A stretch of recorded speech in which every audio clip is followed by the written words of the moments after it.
Good afternoon everyone. Indian history writing and approaches के तहत previous class में हम लोग ने मध्यकालीन इतिहास लेखन के बारे में समझा था। आज हम आधुनिक भारत में इतिहास लेखन के जो दृष्टिकोण हैं उनके बारे में समझेंगे। तो स्टार्ट करते हैं। पहला तो आधुनिक भारत में इतिहास लेखन के मुख्यतः चार दृष्टिकोण माने जाते हैं।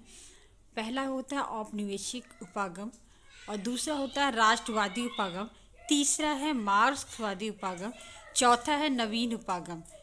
तो वन बाय वन सबको समझते हैं। यहाँ पे औपनिवेशिक दृष्टिकोण बेसिकली अंग्रेज़ों द्वारा अपनाया गया, और ताकि वो भारत पर बहुत अच्छे से शासन कर सके, उसके संसाधनों का दोहन कर सके, और जो शासन वो लोग कर रहे हैं उसको एक स्टेबिलिटी, स्थायित्व प्रदान करने के लिए उन्होंने भारत के इतिहास को जानने की कोशिश की। क्योंकि बेसिकली जो ब्रिटिश से स्टार्टिंग में जब आए थे तो उनकी संख्या ज़्यादा नहीं थी as compared to Indian population.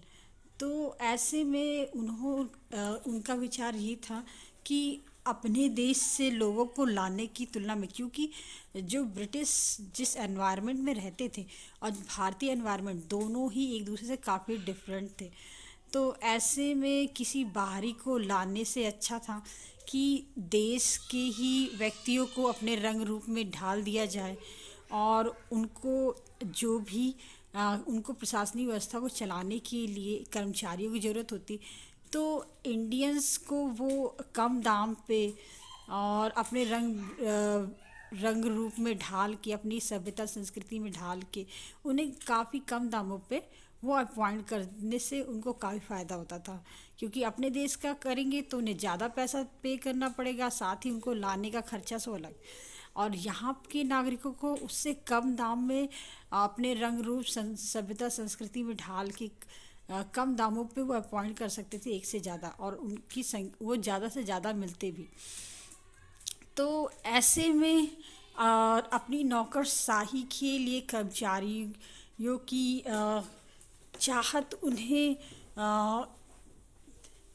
ज़्यादा से ज़्यादा भारतीयों के इतिहास को जानने के लिए प्रेरित करने लगी। और साथ ही साथ जो ब्रिटिश इतिहासकार थे उन्होंने इतिहास को इस दृष्टिकोण से लिखना शुरू किया कि जो भी अंग्रेजी शासन स्थापित किया गया है वो सही ठहराया जाए। उन्होंने बताया कि भारतीय असभ्य हैं, और उनको असभ्य को सभ्य बनाने के लिए वो शासन कर रहे हैं। पहले भारत कई प्रांतों में बटा हुआ था, अंग्रेज उसे एकजुट कर रहे हैं, एक सूत्र में बांध रहे हैं, एक तरह से कहे शांति की स्थापना कर रहे हैं। और साथ ही साथ और भारतीय संस्कृति का भी वो अपमान करते हैं, कहते हैं कि यहाँ के लोग में बिल्कुल भी सभ्यता नहीं है, और बिल्कुल बिखरे बिखरे से रहते हैं, और दकियानूसी विचारों से बंधे हुए हैं। ऐसा इसलिए था बच्चों कि अंग्रेज जो थे वो भारतीय सभ्यता संस्कृति और एनवायरनमेंट से पूरी तरह से अनभिज्ञ थे, जानकारी उन्हें थी नहीं। और वो जिस सभ्यता संस्कृति में पले थे और भारतीय सभ्यता संस्कृति बिल्कुल अलग थी एक दूसरे से। तो उनके कल्चर में जो चीज़ बुरी है एक्चुअली वो इंडियन कल्चर में का ही वो मान सकते हैं अभिन्न हिस्सा हो। जैसे जो होता है, हम पूजा की बात करें तो विदेशों में पूजा करने का तरीका अलग होता है, इंडिया में पूजा करने के तरीके अलग होते हैं। और साथ ही साथ जब भी वो लोग किसी त्यौहार, फॉर एग्जांपल हम क्रिसमस की ही बात करें, तो वो लोग साल भर उसे डेकोरेशन पे फोकस करते हैं, और उसके जो स्टेप्स होते हैं वो अलग होते हैं, है ना। सेंटा आएगा, गिफ्ट देगा, एक्सेट्रा एक्सेट्रा। बट इंडियंस के जो त्यौहार होते हैं बेसिकली साफ़ सफाई, अब पहले के ज़माने में तो गोबर से लीपा भी जाता था द्वार, और शुद्धिकरण की जाती थी, पुताई उताई किया जाता था। तो और बहुत सारी रिचुअल्स, बहुत सारे रीति रिवाज के अंदर शामिल हुआ करते थे। तो सब, और धूप जलाना, ये सब चीज़ें एक्चुअली में हमारे सभ्यता संस्कृति की छोटे छोटे वो बिंदु हैं जिनसे जुड़ के हमारा त्यौहार एक कंप्लीट होता है। और साथ ही साथ जनेऊ धारण करना, मुंडन करना, और ये छोटे छोटे क्या नाम है, स्कूल जाते समय छोटे छोटे संस्कार होते थे, है ना। तो ये सब चीज़ तो अब भारत की गुरुकुल परंपरा और वेदों की जानकारी, ये सब चीज़ें जो थी ना, पढ़ाई का पैटर्न भी अलग था, पूजे के तरीके भी अलग थे, लोगों का जीवन शैली भी अलग थी। विदेशी कांटे छुरे से खा रहे, तो इंडिया हम लोग के कल्चर में होता है कि हम लोग पलथी मार के, स्टार्टिंग में पलथी मार के ज़मीन पे बैठ के हाथ से खाना खाते थे। तो एक्चुअली में यहाँ पे भारतीय सभ्यता में ये जो जो छोटे छोटे कार्य होते हैं, इसका एक लॉजिक होता था। एक्चुअली में भारतीय हर चीज़ को एक लॉजिक के साथ जीते थे। त्योहारों के माध्यम से सफाई करना, वातावरण को साफ रखना, और साथ ही बैठ के, आपको मैं एक बात बता दूं बच्चों, कि हाथ से खाना खाना और कांटे छुरी से खाना खाने से कहीं ज़्यादा बेटर होता है। हालांकि आज ये सभ्यता असभ्यता से जोड़ दिया गया है, बट अगर हम एक डॉक्टर से पूछेंगे तो पलथी मार के ज़मीन पर बैठ के खाना, वो भी हाथ से, वो डाइजेशन के लिए अच्छा होता है। तो ये और कांटे छुरी से खाना भले सभ्यता की निशानी मानी जाती है, बट ये हेल्थ के लिए ठीक नहीं होता।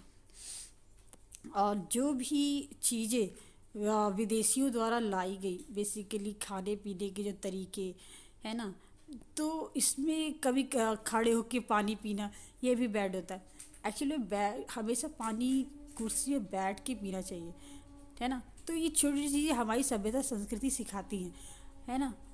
तो ये जब चीज़ें जो हमारे माहौल में पीढ़ी दर पीढ़ी रह रहा है, तो पीढ़ी दर पीढ़ी माता पिता पूर्वजों के माध्यम से ही तो जानकारी हमें मिलेगी, है ना। और कोई बाहरी आ जाएगा तो उससे थोड़ा ही जानकारी मिल पाएगी, क्योंकि उसके देश में पीढ़ी दर पीढ़ी उसे कोई दूसरी जानकारी दी जा रही होगी।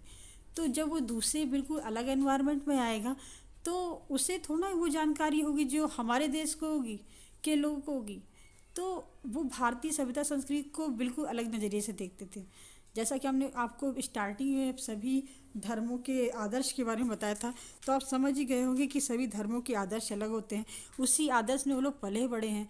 तो जाहिर सी बात है, प्रत्येक के लिए दूसरे देश के जो धर्म चल रहे हैं उसके आदर्शों से पूर्णतया अनभिज्ञ हैं। तो ऐसे में वो दूसरे देश में जो भी चीज़ देखते हैं, तो उनके लिए वो तो अटपटी लगेगी। ऐसे में उनके लिए भारतीय सभ्यता संस्कृति और जो भी रिचुअल्स होते थे वो बड़े अटपटे लगे। तो इस कारण उन्होंने भारतीय संस्कृति का अपमान भी किया, क्योंकि उन्हें ईसाइयत को भी प्रमोट करना था। तो ऐसे में उसको प्रमोट कैसे करेंगे, लोग को अपने रंग ढंग में कैसे ढालेंगे, जब हम तत्कालीन जो सभ्यता जो संस्कृति है उससे लोगों का ध्यान हटाएंगे, तभी तुम दूसरी चीज़ें भर पाएंगे। कहते हैं ना, एक मटका में अगर पूरा पानी भरा हो तो उसमें दूसरा पानी थोड़ा ना डाला जा सकता है। जब उसके अंदर का पानी थोड़ा सा हटाओगे तभी तो उसमें जगह खाली होगी, तभी तो आप उसमें कुछ दूसरा पानी डाल पाओगे। तो यहाँ मटका है इंसान, है ना, और उसका पानी है उसकी संस्कृति। जब उसकी संस्कृति के प्रति उसका लगाव जब कम होगा, तभी तो आप दूसरी संस्कृति को का स्थान उसमें बना पाओगे। ठीक यही उन्होंने किया। उन्होंने भारतीयों को अपनी सभ्यता संस्कृति के प्रति थोड़ी सी ध्यान विमुख करने का प्रयास किया। इस कारण उन्होंने भारतीय संस्कृति का अपमान करना शुरू कर दिया, एक सुनियोजित तरीके से। आगे बात करते हैं। अब बात करते हैं विंसेंट स्मिथ की अर्ली हिस्ट्री ऑफ इंडिया। इन्होंने भी अपनी इस पुस्तक के माध्यम से ये इस तरह से बताया कि भारतीय कमज़ोर थे और आराम पसंद थे, वातावरण इसका मानसूनी था, और कुछ इस तरह से था कि वो लोग आलसी हो चुके थे, शाकाहार करते थे, कमज़ोर थे वो लोग, और बिल्कुल भी आराम पसंद भोग विलासिता का जीवन जी रहे हैं। और कोई जो भी उनमें राष्ट्रीयता का अभाव भी था, ठीक है, वो एक नहीं थे, एकजुट नहीं थे, और उनमें राष्ट्रीयता का भाव था। इसलिए जब तक जो विदेशी आक्रमण बाहरी आक्रमण होते थे, अब वो हार जाते थे और विदेशी उन पे शासन करते थे।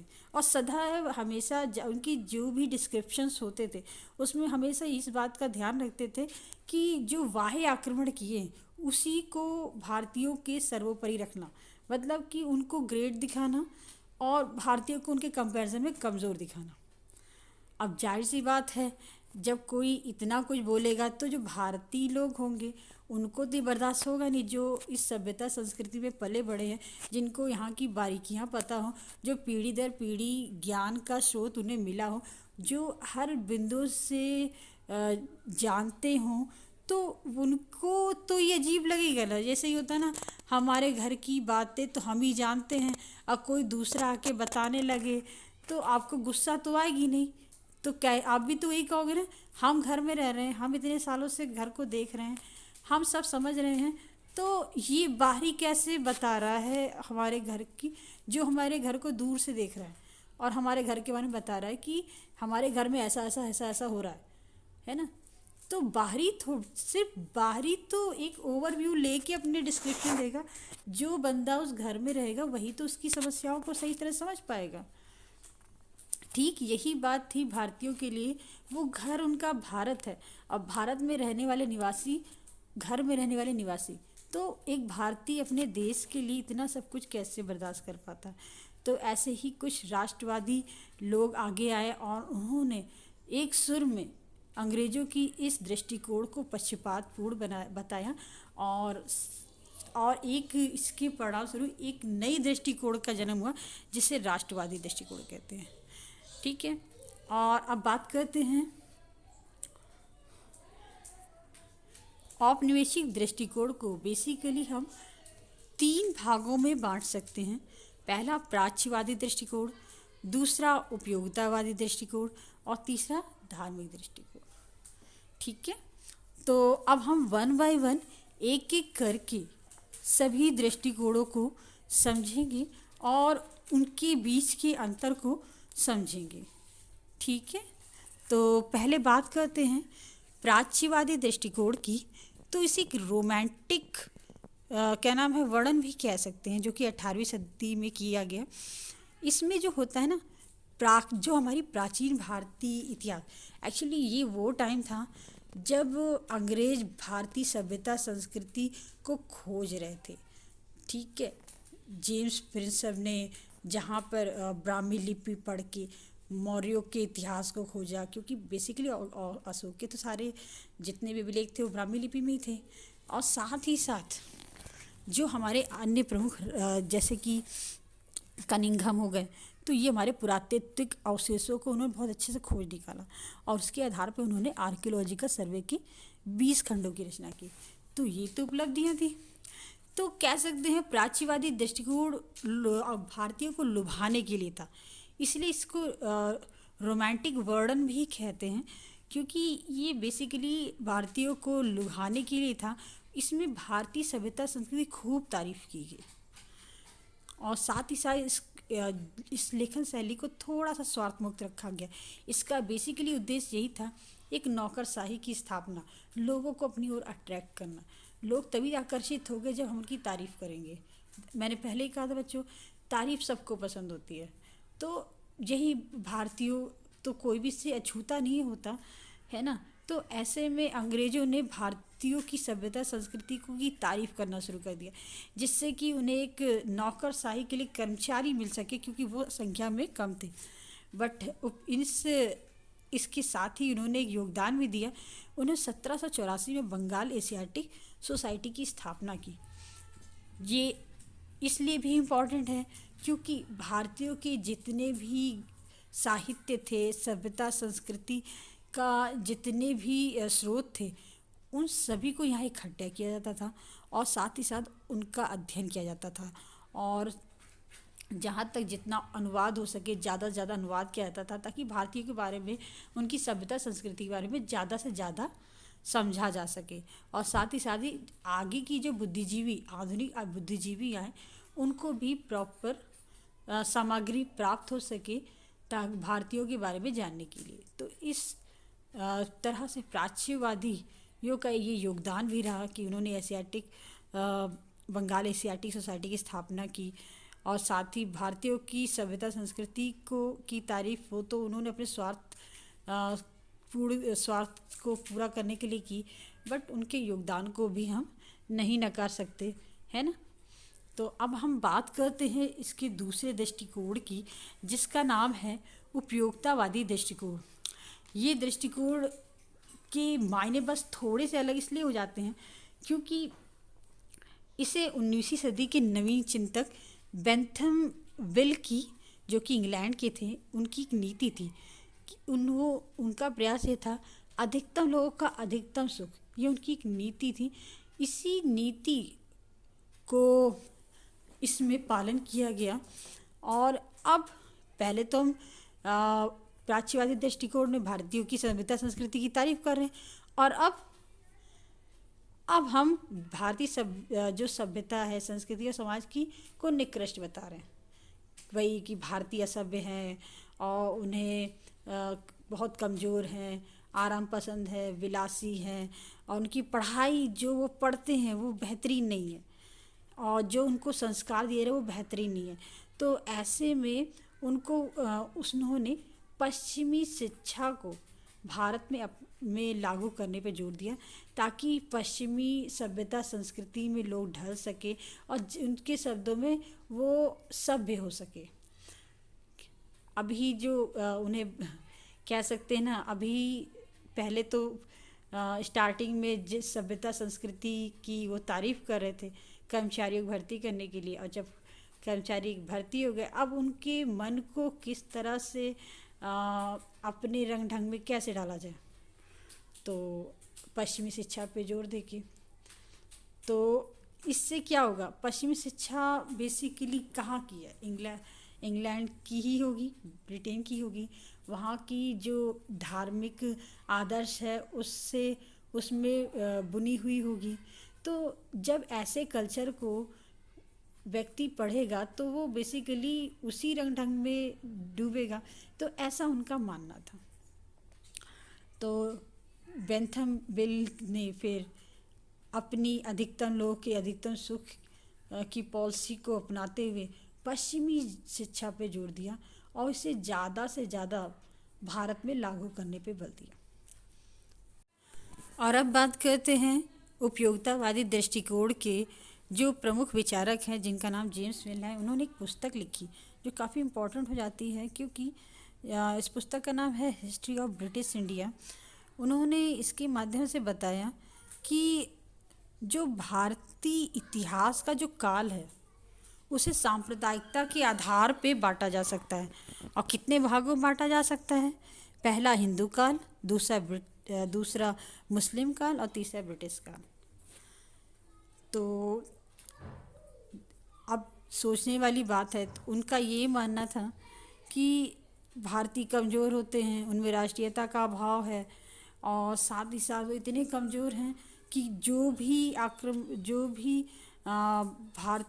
भी बाहरी आक्रमणकारी आते हैं भारत को पराजित करते हैं, भारत पे शासन करते हैं।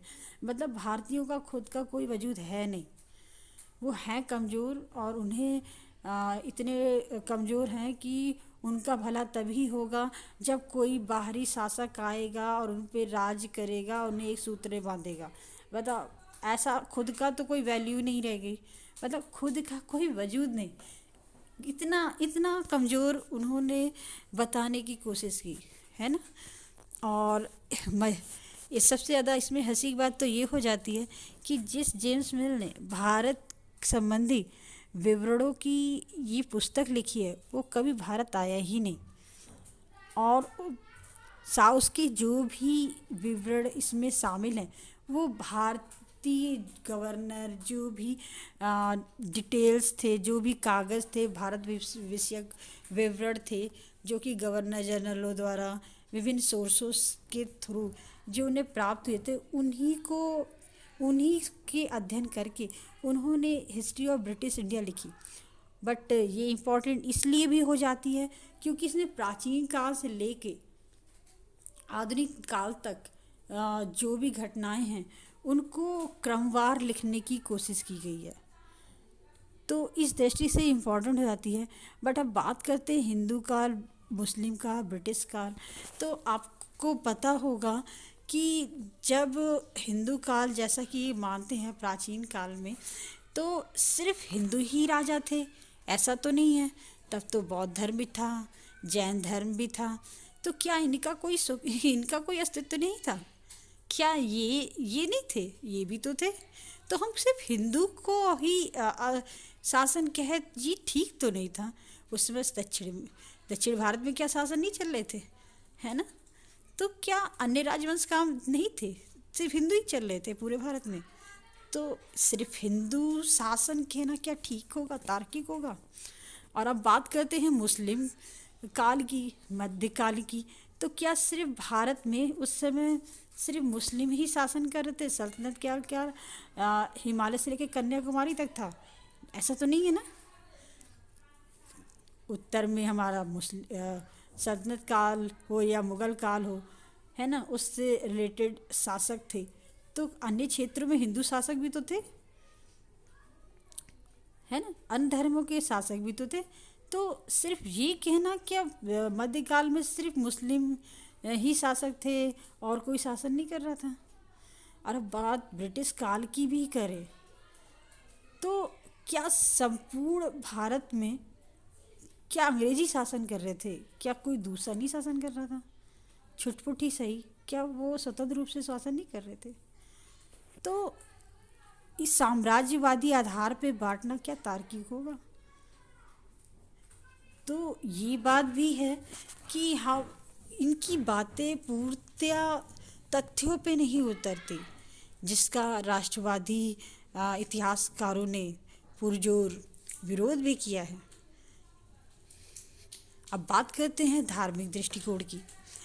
धार्मिक दृष्टिकोण, इसके तहत भारतीय समाज को पिछड़ा, दकियानूसी और साथ ही साथ इनके धर्म को इनके पिछड़ेपन का कारण बताया गया। अब देखिए, बात मैंने क्या कहा था, अब इनका पहले तो इन्होंने नौकरशाही के लिए कर्मचारी चाहिए, अब साथ ही साथ इन्हें अपने धर्म को भी तो प्रमोट करना था, अपनी ईसाइयत को भी तो प्रमोट करना था। और अपने धर्म को किस तरह से प्रमोट करेंगे? जब आपके धर्म के प्रति निगेटिव भाव भरेंगे तब। तो उन्होंने भारतीय सभ्यता, संस्कृति और के साथ साथ अब धर्म पे अटैक करना शुरू कर दिया, और साथ ही साथ धर्म की जो निगेटिव एस्पेक्ट्स थे उनको सामने लाना शुरू कर दिया। उनकी बताने लगे कि इसमें ऐसा है, इसमें क्या नाम है, गरीबों क्या नाम है, 4 वर्ड है, और क्या नाम है, सब एक दूसरे के विरुद्ध रहते हैं। अब सच्चाई तो है थोड़ी बहुत, बट पूरी तरह से नहीं है। इतने कारण भी नहीं हैं कि पूरा धर्म ही चेंज करके दूसरा धर्म अपना लिया जाए। हर धर्म में छोटी छोटी कमियां होती हैं, तो इसका ये मतलब नहीं होता कि एक धर्म की जो कमियां होती हैं उससे दूर किया जाता है, ना कि धर्म ही चेंज कर लिया जाता है। और यहाँ तो बात पूरे धर्म को चेंज करने की कर रहे हैं कि इस धर्म में ये कमियां हैं, ये अच्छा नहीं है, आप ईसाइयत को अपनाइए, ये बेहतर है। इसको अपनाएंगे तो आप एक आंतरिक दुनिया से जुड़ेंगे, और साथ ही साथ आपके जो दुख है वो दूर हो जाएंगे। तो बच्चों, धर्म चाहे कोई भी हो, हर धर्म कुछ अच्छी बातें होती हैं, कुछ कड़वी बातें होती हैं। तो ज़रूरी है कड़वी बातों को निकालने की, अच्छी बातों को अडॉप्ट करने की। मेरा एक पर्सनल व्यू यही है बच्चों, हर धर्म में अच्छे पॉइंट्स होते हैं, हर धर्म में अच्छी बातें होती हैं, हर धर्म की अच्छी बातों की वजह से सबको सम्मान दो। यहाँ पे सभी धर्मों को सम्मान देना ही सही है, क्योंकि हर धर्म, कोई भी धर्म परफेक्ट नहीं है। हर धर्म में कुछ ना कुछ थोड़ी बहुत कमियां रहती हैं, है ना, कोई भी परफेक्ट नहीं है। तो हम किसी एक धर्म को महिमा मंडित नहीं कर सकते, है ना। सभी यहाँ पे जो भी आज़ादी भी मिली ना बच्चों, किसी एक धर्म ने नहीं दिलाई है, यहाँ सबका कंट्रीब्यूशन बराबर बराबर करा है। तो यहाँ सम्मान सबको बराबर ही देना है ना। प्रोग्रेसिव माइंड बनिए, नैरो माइंड मत बनिए, है ना। तो ईसाई धर्म को अपनाने के लिए उन्होंने कितने तरीके से युक्ति अपनाई, है ना, जो कि आप देख ही रहे हैं। तो अब बात करते हैं। और हाँ,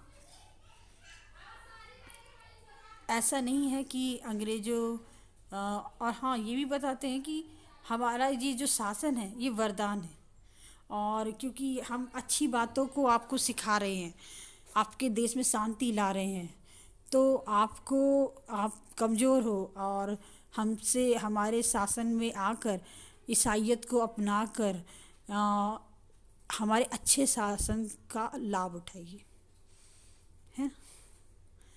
तो आप तो समझ ही गए होंगे कि साम्राज्यवादी दृष्टिकोण, या कहें दूसरे शब्दों औपनिवेशिक दृष्टिकोण के इतिहास लेखन का अंदर क्या निहितार्थ थे वो आप समझ सकते हैं। पहले नौकरशाही के लिए कर्मचारी चाहिए, धर्म से विमुख करना और ईसाइयत को भी प्रमोट करना, और साइलेंटली हम भारतीय संसाधनों पर, है ना, वो तो धीरे धीरे हम शोषण तो कर ही रहे हैं, वो तो अलग बात है, वो भी चल रहा है, और बरगला भी रहे लोगों को, वो भी अलग है ना। तो इसकी प्रतिक्रिया स्वरूप फिर और इसकी प्रतिक्रिया का स्वरूप राष्ट्रवादियों के विचार आए, जिसमें उन्होंने प्रत्येक उन बातों का खंडन किया जो ठीक नहीं थी। ठीक है, तो आगे बढ़ते हैं। अब बात करते हैं कैम्ब्रिज स्कूल की। कैम्ब्रिज स्कूल, जिसका नेतृत्व Anil seal, garden Johnson, Richard garden और डेविड ए नॉर्स वॉसब्रुक करते हैं, अंग्रेज शासकों के नज़रिए से इतिहास बताता है, जिसमें अक्सर भारतीयों के भ्रष्टाचार और अंग्रेज़ों के आधुनिकीकरण संबंधी कार्यों को बढ़ा चढ़ाकर बताया जाता है। इसीलिए इतिहास लेखन के इस स्कूल की पश्चिमी पूर्वाग्रह या यूरोसेंट्रलिज्म के लिए आलोचना की जाती है। सेम थिंग, वही जो पीछे भी बताया गया कि भारतीयों की कमी को बताओ, और अंग्रेज़ों के जो भी आधुनिकीकरण हुआ उसको बढ़ा चढ़ा के, मतलब अंग्रेज़ों के जो कार्य उनके देश में हुए उनको बढ़ा चढ़ा के बताना, ताकि कह सकते हैं ना, एक स्वप्न दिखाना कि हमारे देश में ईसाई धर्म चल रहा है और उसका कितना ज़्यादा सकारात्मक परिणाम दिख रहा है हमारे देश में, हमारा देश कितना ज़्यादा प्रोग्रेस कर रहा है। आप अपने देश में प्रोग्रेस करना चाहते हैं तो हमारे धर्म को अपनाइए, हमारे नज़रिए को अपनाइए, जैसा हम कह रहे हैं वैसा करते जाइए, है ना। तो अब इसकी प्रतिक्रिया में क्या बात, भारतीयों का क्या उत्तर दिया, अब हम उसको समझेंगे। तो बात करते हैं राष्ट्रीय उपागम की, जो कि साम्राज्यवादी इतिहास लेखन के प्रतिक्रिया स्वरूप भारत में आई। ठीक है, तो राष्ट्रवादी उपागम के इतिहासकार औपनिवेशिक उपागम एवं कैम्ब्रिज स्कूल उपागम को मानने से इनकार करते हैं। राष्ट्रीय उपागम के अनुसार औपनिवेशिक शासन भारत के धन संपदा को लूटने और उसका शोषण करने आए थे, और उसके लिए वे किसी भी हद तक जा सकते थे। राष्ट्रवादी उपागम राष्ट्रीय हित के लिए अंग्रेज़ों के विरुद्ध किए गए आंदोलनों के पक्षधर थे। राष्ट्रीय उपागम के अंतर्गत आने वाले प्रमुख इतिहासकार हैं गोपाल कृष्ण गोखले, M.G. रानडे, दादा भाई नौरोजी, R.C. दत्त, V.K.R.V. राव एवं A.K.T. शाह इत्यादि, है ना। तो इसको जैसा कि हमने बताया था कि अंग्रेज़ों ने किस दृष्टिकोण से इतिहास का लेखन किया। अब उनका जो लेखन था वो लोगों के मनोबल को तोड़ने वाला था। तो अब राष्ट्रवादियों को उनके मनोबल को उठाना भी था, है ना। तो अब वो क्या करें, तो अब उनकी उन बातों को समझेंगे जो बताती हैं कि उन्होंने किस प्रकार से अंग्रेज़ों के बातों का उत्तर दिया। ठीक है, तो पहली बात तो उनकी जो इतिहास लेखन का आधार था उसमें प्राचीन भारत के गौरवशाली इतिहास को बताया। पहले तो अंग्रेज बताते थे ना कि भारतीय कमज़ोर हैं, उन्हें शासन करना नहीं आता है। वो बिल्कुल उन्हें किसी चीज़ की कोई नॉलेज ही नहीं है, कैसे सब विदेशी आते हैं वही करते हैं, है ना। और वो तो खुद तो कुछ नहीं जानते। तो ऐसे में अब उन्हें कैसे बताना। अब चूंकि हम जानते हैं ना, अगर हम सिस्टमेटिक ढंग से समझते हैं अपने देश के बारे में तो हमें ये पता है कि अपने देश में जो मौर्य काल के बारे में जानते हैं तो उसके लोग कल्याणकारी राज्य के बारे में भी जानते होंगे, है ना। तो राष्ट्रवादी इतिहासकारों ने अपने देश के प्राचीनकालीन इतिहास के प्राचीनकालीन गौरवशाली इतिहास के बारे में बताया कि हमारा देश कितना उन्नत था, कि सोने की चिड़िया कहा जाता था, धन संपदा से परिपूर्ण था। दूर दूर से लोग आते थे पढ़ने के लिए, पूरे एशिया से, यूरोप से भारत में लोग पढ़ने आए थे। शिक्षा का गढ़ था और धन संपदा इतनी थी, धन से भरा हुआ था, किसी चीज़ की कोई कमी नहीं थी। और ऐसा तो नहीं है कि अपने आप ही ऐसा हो जाता है, आखिर शासन व्यवस्था बेहतरीन रही होगी तभी तो लोग अपने व्यापार में और अपनी कृषि में और अपने कार्यों में अग्रणी रहे होंगे, है ना। शासन व्यवस्था जब उन्नत रहती है तभी तो एक अच्छी प्रशासनिक व्यवस्था ही रहती है, तभी तो लोग व्यापार में उन्नत करते हैं, कृषि का विकास होता है, चाहे, है ना। और व्यापार में क्या विदेशों तक व्यापार हो पाते हैं, है ना। एक प्रोग्रेसिव प्रशासनिक नीति होगी तभी तो ये पॉसिबल हुआ होगा, है ना। लोग कैसे बिना डरे कार्य कर सकते थे, है ना, क्योंकि व्यापार करने के लिए लोगों तो कई दूर दूर तक जाना होता था, तो डाकुओं का डर भी तो रहता होगा। तो एक ऐसी प्रणाली भी बनाई गई होगी जिससे वो चिंता मुक्त होकर अपने कार्यों को संपादित कर सके, है ना। तो एक बेहतरीन और लोगों को न्याय दिलाने के लिए भी व्यवस्था है।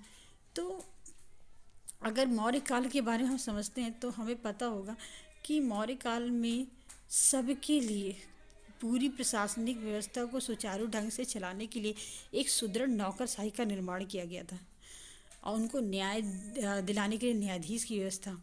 एक जो आधुनिक अगर हम कौटिल्य के अर्थशास्त्र के बारे में जानते हैं तो कितनी बारीक बारीक बातें शासन व्यवस्था से, राज व्यवस्था से रिलेटेड उसने बताई गई हैं जो आज भी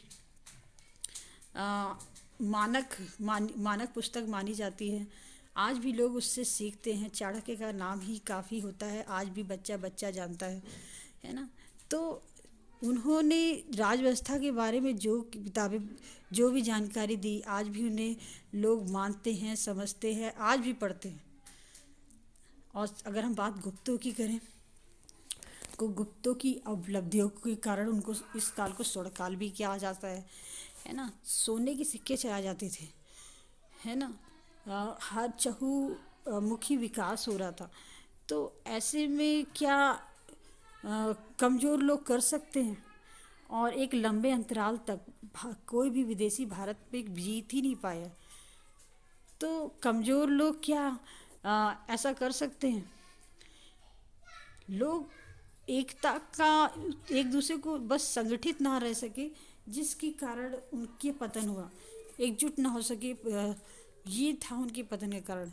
बट जो भी योद्धा था वो अपने आप में ही बेहतरीन था। जब तक उनका शासन काल चला कोई विदेशी आक्रमण नहीं हो पाया। क्यों? 600 हमारे मध्यकाल 600 इतना लंबा समय इंतज़ार किसी भी वायु आक्रमणकारी के सफल होने में इतना लंबा समय क्यों लगा? आखिर कुछ तो बेहतरीन युद्ध शैली होगी जिसके कारण कोई बाहरी आक्रमण किया होगा और वो जीत ना सका, है ना। तो ऐसे ही कह देना कि भारतीय कमज़ोर थे क्या उचित होगा, क्या तार्किक होगा? नहीं ना। तो अब बात करते हैं केपी जायसवाल की हिंदू पॉलिटी की, जिसमें उन्होंने मौर्यों के लोक कल्याणकारी की राज्य की अवधारणा और साथ ही गुप्तों की उपलब्धियों के स्वर्णकाल के बारे में बताया। अगर बात करते हैं राष्ट्रवादियों की निगेटिव पॉइंट्स की, तो राष्ट्रवादी ने उन पहलुओं की अवहेलना की जो भारत के पराभव का कारण बनी। ऐसा नहीं था कि कोई भी समाज परफेक्ट होता है, सब में कुछ ना कुछ कमियां होती हैं। बट कुछ बातें थी, जैसे कि वर्ण व्यवस्था ने तो काफ़ी काफ़ी गड़बड़ियाँ की, वो तो सभी जानते हैं। मगर इससे भी बड़ा कारण था लोगों का एकजुट ना रहना। अब है ना। और साथ ही साथ अगर कह सकते हैं उत्तर से लेके दक्षिण तक, पूरब से लेकर तक पश्चिम तक, अगर सभी राजा एक दूसरे का साथ देते, है ना, कब और एक दूसरे से इस तरह से बंधे होते कि किसी बाहरी आक्रमण के समय एकजुट रहते, तो क्या कोई बाहरी शक्ति आ सकती थी? नहीं आ सकती थी। और कुछ व्यक्तिगत कमियां, है ना, जिसका दुष्परिणाम भी सामने आया। कुछ बीच में आई सामंतवादी व्यवस्था, जिसकी स्टार्टिंग में तो पॉजिटिव इफ़ेक्ट ही दिखे, बट आगे चल के उसके निगेटिव इफ़ेक्ट्स भी भारत के प्रभाव का कारण बने, है ना। और जो राष्ट्रवादी थे, उन्होंने धार्मिक और सांस्कृतिक उपलब्धियों को तो अधिक जोर दिया, परंतु जो सामाजिक और आर्थिक विसंगतियों थी उसके बारे में विवेचना और विचार नहीं किया। ये भी राष्ट्रवादियों का कुछ निगेटिव पॉइंट्स है, जिसके कारण एक नई अवधारणा का जन्म हुआ, जिसे हम मार्क्सवादी अवधारणा के नाम से जानते हैं। तो बात करते हैं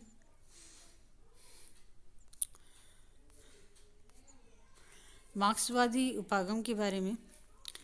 तो मार्क्सवादी उपागम के इतिहासकारों में औपनिवेशिक शासन द्वारा अपने अधीन उपनिवेशों पर किए गए अत्याचार और शोषण का वर्णन किया। साथ ही साथ दूसरे पक्ष राष्ट्रवादियों के बीच आपसी संघर्ष को भी उजागर किया। हमने जो कमियां बताई, मार्क्सवादियों ने उसे सामने रखा। फिर कहा कि क्या आपका जो भी निष्कर्ष है, क्या वो पूरी तरह से सटीक है ना। तो मार्क्सवादियों ने कुछ ऐसे बिंदुओं को उठाया जिसने भारतीय इतिहास लेखन को काफ़ी प्रभावित किया। और मार्क्सवादी इतिहास लेखन के प्रमुख लेखक हमारे डी कौशाम्बी और पीसी जोशी है। अब थोड़ा सा मार्क्सवादी उपागम के बारे में हम समझने की कोशिश करते हैं। अब बात करते हैं मार्क्सवादी इतिहास लेखन की, जिसे साम्यवादी इतिहास लेखन भी कहते हैं। इसमें मार्क्स ने बताया कि इतिहास को व्यक्तिपरक उपलब्धियों के स्थान पर घटनाओं के पीछे क्या कारण है उसके आधार के रूप में देखा जाए। उन्होंने घटनाओं की सामाजिक आर्थिक आधार पर व्याख्या की।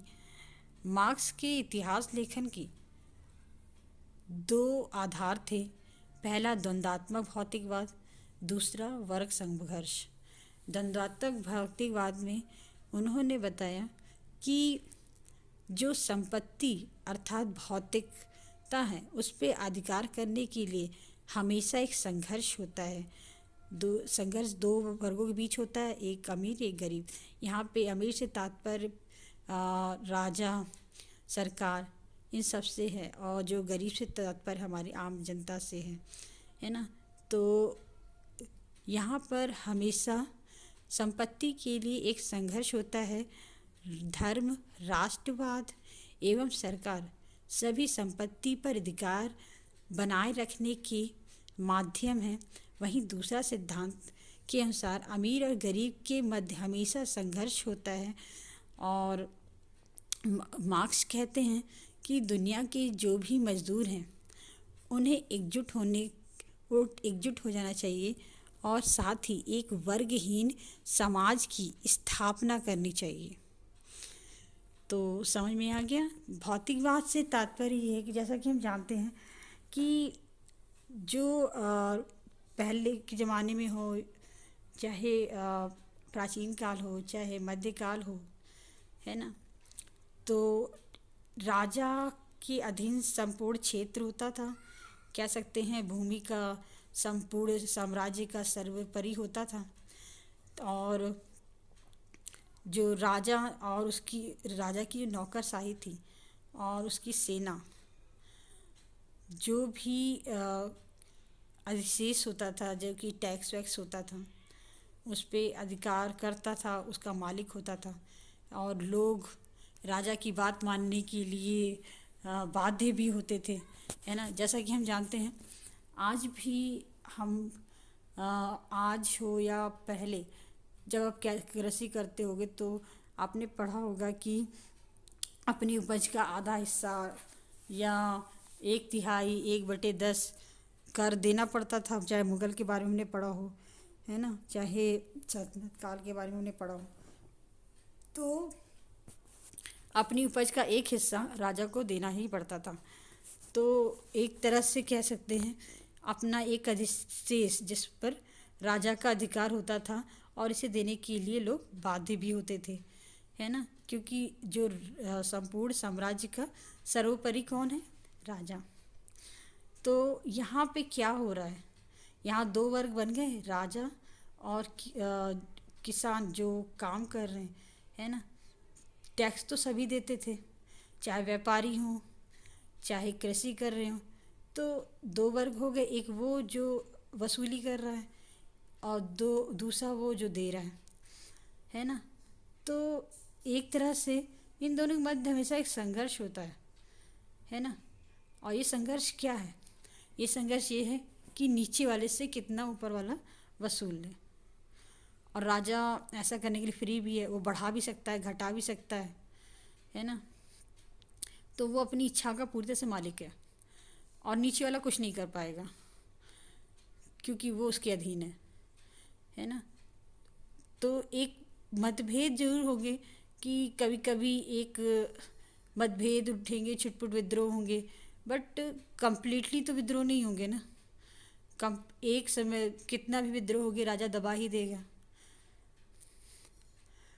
तो वही चीज़ है कि एक संघर्ष जो है दोनों के मध्य क्रिएट होगा ही इनको लेकर, है ना। अब बात करते हैं वर्ग संघर्ष की। तो अमीर और गरीब, मार्क्स के अनुसार जो अमीर गरीब दो वर्ग हैं, ठीक है, चाहे वो किसी कंपनी में हो, मालिक और मजदूर, चाहे वो किसी शासन में हो, पूंजीपति वर्ग और निचले वर्ग, ठीक है। तो निचला वर्ग काम करता है और वो उसकी जो काम करता है और उससे जो बेनिफिट होता है उससे अमीर लग्जीरियस लाइफ जीता है ना। और जब वो जितना देगा गरीबों को, उतने से उसे काम चलाना है, उसे अपने हक के लिए बोल नहीं सकता। अगर वो भी कुछ बेहतरीन लाइफ चाहेगा तो एक वो अपनी बात रखेगा। अब ये ऊपर वाले पे है कि वो माने ना माने, है ना। तो अपनी बात को पूरा करने के लिए एक संघर्ष दोनों के मध्य होता रहेगा कि एक अपना काम जबरदस्ती करवाएगा और दूसरा अपनी बात को मनाने के लिए लड़ेगा।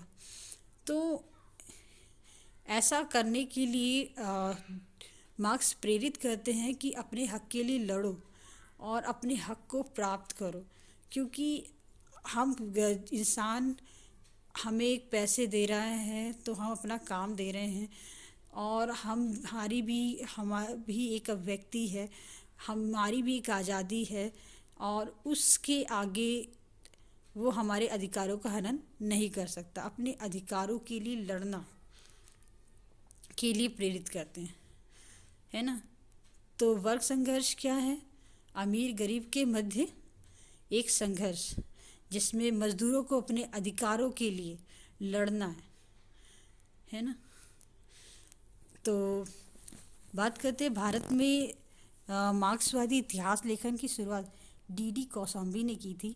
उन्होंने प्राचीन काल से आधुनिक काल तक इतिहास लेखन के पुनर्लेखन की आवश्यकता को बताया तथा वैदिक धर्म को मूलतः शोषक एवं रूढ़िवादी सिद्ध किया।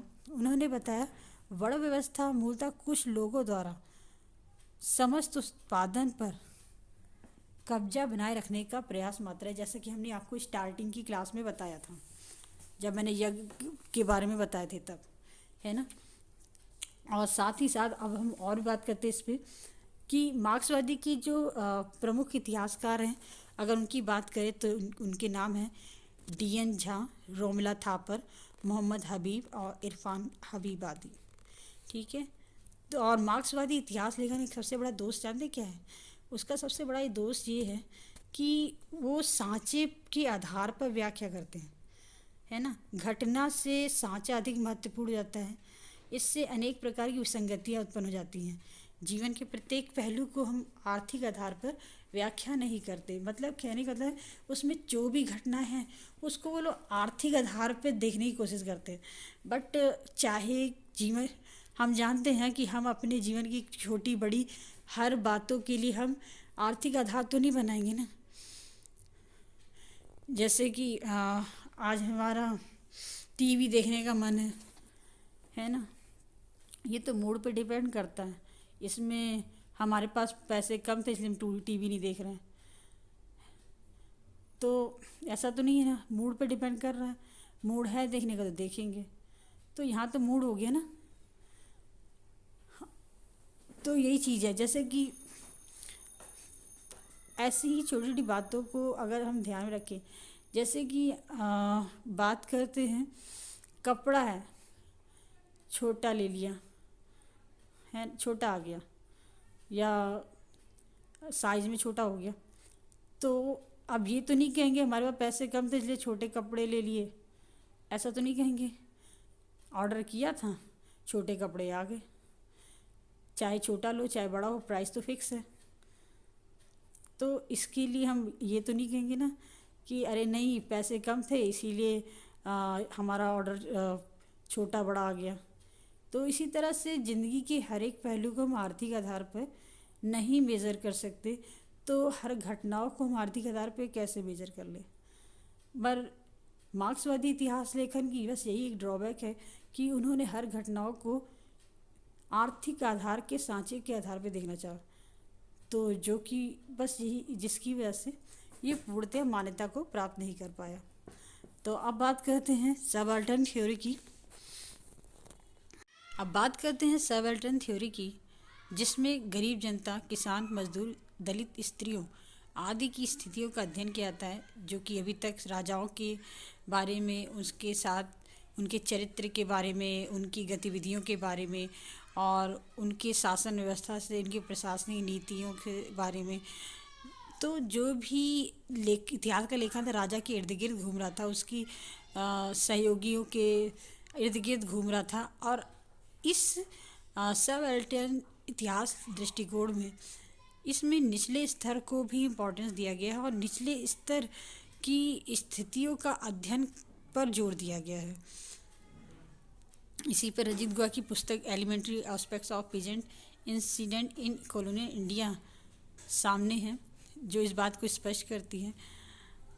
और एक बात और है कि यहाँ पे सिर्फ निचले वर्ग का जो हमारा सबाल्टर्न स्टडीज़ का केवल निम्न वर्ग का इतिहास लिखना ही नहीं है, अभी तो ऐसा इतिहास लिखना है जो अभी जाति वर्ग, जो हमारा धनी वर्ग है, उसका जो हमेशा उसी को फोकस पे लेके बात किया जाता था। बट हमें इस तरह से इतिहास लिखना है कि जिसमें हमें अभिजात वर्ग की जानकारी भी हो, निचले वर्ग की भी जानकारी हो और उनको कंपैरिजन किया जाए, है ना। उनको कंपैरिजन करके निष्कर्षता जो हमें प्राप्त होता है उसके आधार पर इतिहास लेखन किया जाए, है ना। तो इससे काफ़ी बेहतरीन, अगर कोई भी घटना हुई तो उसमें निचले वर्ग का क्या योगदान था, है ना, और अभिजात वर्ग की कौन सी पॉलिसी थी जिसके कारण निचले वर्ग पर इफ़ेक्ट पड़ा। तो दोनों का अध्ययन करके ठीक है, दोनों के अध्ययन करने के बाद फिर उनके पारस्परिक संबंधों पर विचार करके जो निष्कर्ष निकलता है उसके आधार पर इतिहास का लेखन पर जोर दिया गया। इस विधा के, है ना, प्रतिपादकों में सबसे प्रमुख नाम हमारा है रंजीत गुहा जी, शाहिद अमीन जी और ज्ञानेंद्र पांडे जी। तो बच्चों, आज की क्लास में इतना ही। इसका थोड़ा सा पोर्शन और रह गया है, उसको हम अगली क्लास में कंप्लीट करेंगे। इसी के साथ आपका दिन शुभ रहे। धन्यवाद।